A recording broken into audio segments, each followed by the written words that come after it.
So now you can see our laptop is connected to the VNet and our mobile as well as an HMI, IGHMI.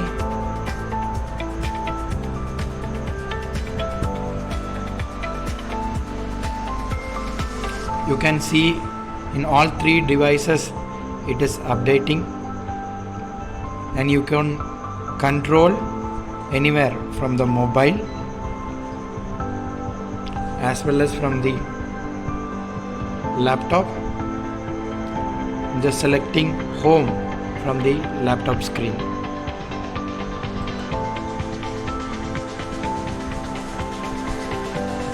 As well as I can operate from my mobile.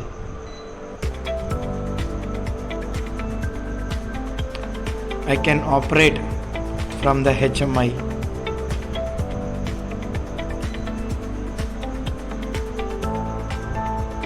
So anywhere from the world, if you have internet, you can control your machines.